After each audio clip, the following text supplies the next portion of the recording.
Muchas gracias, señor Escudero. Bueno, muy buenas tardes. Sean bienvenidas, bienvenidos a esta audiencia pública. La verdad es que me da mucho gusto que hayamos reencauzado el proceso de discusión de todo este proceso legislativo que partió efectivamente primero de una reforma constitucional exitosa y en segundo lugar de un proceso de elaboración de una iniciativa sin precedente en donde senadores y senadoras de distintos grupos parlamentarios con el apoyo de organizaciones de la sociedad civil nos permitió presentar dos iniciativas, tanto la ley general como la ley federal en materia de transparencia y acceso a la información, que tuvo un tropezón efectivamente en el mes de diciembre. Ya no voy a decir que la zancadilla fue la Casa Blanca, sino simplemente digamos que se sufrió un tropezón de 80 artículos de las iniciativas que teníamos consensadas. Y creo, pero sin embargo, que estamos en condiciones de reencauzar esta discusión y tener certeza de las posiciones de los distintos actores. Hoy estará aquí el consejero jurídico, seguramente espero nos informe de los avances que tuvo en la reunión con las organizaciones de la sociedad civil y de su postura en materia de reservas, no solamente de la consejería, sino entiendo desde el conjunto del gobierno federal, porque no es la única dependencia. Ahora bien, yo creo que el tema fundamental de esta discusión es hacer un esfuerzo para que lo logrado en la reforma constitucional no se pierda en la ley reglamentaria. Más cuando ya hemos tenido experiencias de esta naturaleza, especialmente en la reforma constitucional en materia de telecomunicaciones, en donde lamentablemente las leyes secundarias pues no solamente descafeinaron, sino en algunos aspectos fueron regresivas respecto a la reforma constitucional. Y por supuesto, creo que todos debemos hacer un esfuerzo para que el consenso alcanzado en las iniciativas presentadas se respete. Para mí el marco de referencia de esta discusión sigue siendo las iniciativas presentadas. Y en todo caso, al momento del dictamen, acotaremos cuáles son las diferencias. Y creo que aquí ha habido, en términos generales, muy claramente identificados cuáles son los temas centrales. Por supuesto, el de la prevalencia de la ley sobre cualquier otra, pues yo creo que es un asunto que prácticamente está resuelto, porque la ley general es la ley reglamentaria del artículo 6º constitucional en materia de transparencia y acceso a la información, y siendo esta la ley reglamentaria, pues su rango jurídico está por encima de cualquier otra, donde no pueden establecerse ninguna restricción adicional al ejercicio del derecho de acceso a la información pública. Hay temas puntuales respecto a ya de temas particulares de cómo abordar los temas respecto a las obligaciones de los sujetos obligados para generar, mantener y entregar la información, lo que es el modelo de sanciones que nos vamos acercando a esta idea de buscar un equilibrio entre lo que son las medidas de apremio, diferenciándolo de las sanciones de carácter administrativo o penal, aunque ahí habrá que retomar otras experiencias como la del Instituto Nacional Electoral, toda vez de que el nuevo IFAI autónomo pues establece sanciones no solamente al sector público, sino que hay sujetos obligados del sector privado o del sector social. Y esto no lo habíamos previsto en la iniciativa original y lo estamos revisando. No puede trazarse en la misma situación porque no aplica la ley de responsabilidades de los servidores públicos a los fideicomisos o fondos privados, a los partidos políticos o a los sindicatos. Eso es una de las cuestiones que este tropezón nos ha permitido analizar con mayor detenimiento. Lo de la declaración patrimonial pública, hacerla pública y la declaración de interés, pues es un debate en el cual nosotros hemos defendido, ahora sí no es solamente estas dos, sino las 3 de 3, declaración patrimonial, declaración de interés y declaración de impuestos públicas. Yo creo que esto es un principio que debemos de seguir defendiendo, así como también el conocer pues quiénes son los beneficiarios de los créditos, exenciones, condonaciones fiscales, etcétera, atendiendo a lo que Alejandro nos ha planteado aquí. Sin embargo, yo creo que lo más importante, lo sustantivo de esta reunión, pues tiene que ver con el tema de las reservas de la información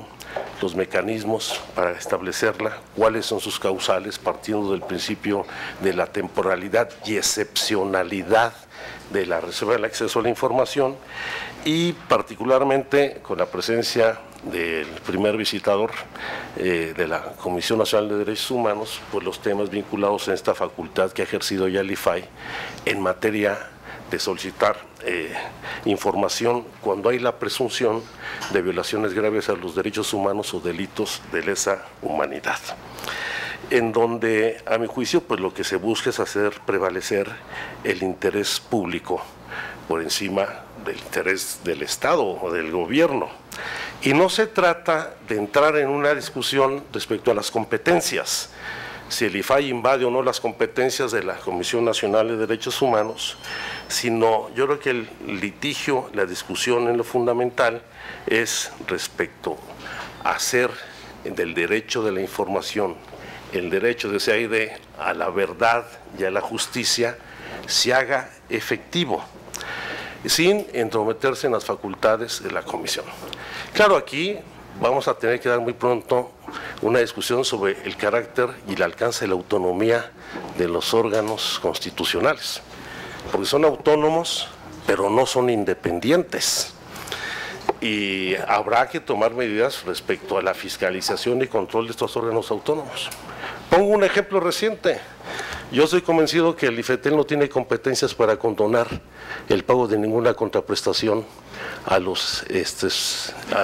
concesionarios de los medios de comunicación, y que hay una extralimitación de sus facultades que, a mi juicio, deberíamos de recurrir ante la Corte, porque no tiene atribuciones el IFETEL para condonar ninguna contraprestación. No lo veo ni en la reforma constitucional, ni lo veo en las leyes reglamentarias en materia de telecomunicaciones. Como también pues, tenemos problemas con la Comisión Nacional de Derechos Humanos, que un día considera que los hechos de Tlatlaya no son violaciones graves a los derechos humanos, y otra administración tiene que reclasificar esa resolución. Aunque tenemos antecedentes peores, ¿no?, de un presidente de la Comisión Nacional de Derechos Humanos que controvierte la resolución del gobierno del Distrito Federal en materia de la interrupción del embarazo antes de los 90 días, alegando incluso, y lo dijo el presidente en la Comisión Nacional de Derechos Humanos, que la cesárea era un aborto. Sí, no estoy mintiendo, o sea, ya hay que revisar, así fue el presidente de la Comisión Nacional de Derechos Humanos, de cuyo nombre no quiero acordarme. O sea, y aquí, por eso es muy importante este tema. Yo creo que este es de los temas nodales de definición fundamental, no solamente de principios y de dónde están los buenos, dónde están los malos, dónde está la definición, porque el tema central es el derecho de los ciudadanos, no la protección del Estado,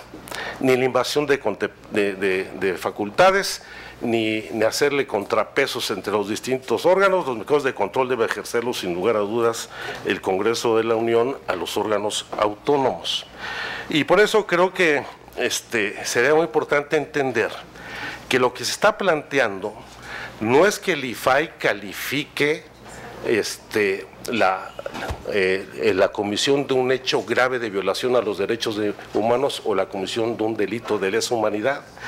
sino que ante la evidencia de hechos que tienen trascendencia social por su magnitud, por su impacto, por su gravedad,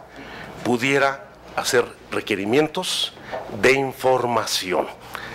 teniendo, como aquí ya lo han señalado, también con precedentes, pues resoluciones que ya se han emitido por estos juzgados sexto y octavo en materia administrativa del Distrito Federal, pero en donde el IFAI utilizó criterios cuantitativos. Bueno, pues no son pocos las fosas de San Fernando, ¿verdad?, ni las de Cadereyta, ni los desaparecidos de la normal de Ayotzinapa, sino también los hechos cualitativos en donde hay evidencia de intervención de agentes del Estado en la comisión de delitos que violan derechos humanos. Y esperarse a que se resuelva a ver de qué humor se levantó o quién es el presidente de la Comisión Nacional de Derechos Humanos, no debe conculcar el derecho de acceso a la información, porque lo que debe prevalecer es el interés público y el derecho de los ciudadanos. Creo que ese es el tema y me gustaría, no se trata de provocar, sino de alentar una discusión más puntual sobre este tema. Gracias. Perdón por lo extenso, yo sé que es tarde, pero... Muchas gracias, senador Encinas.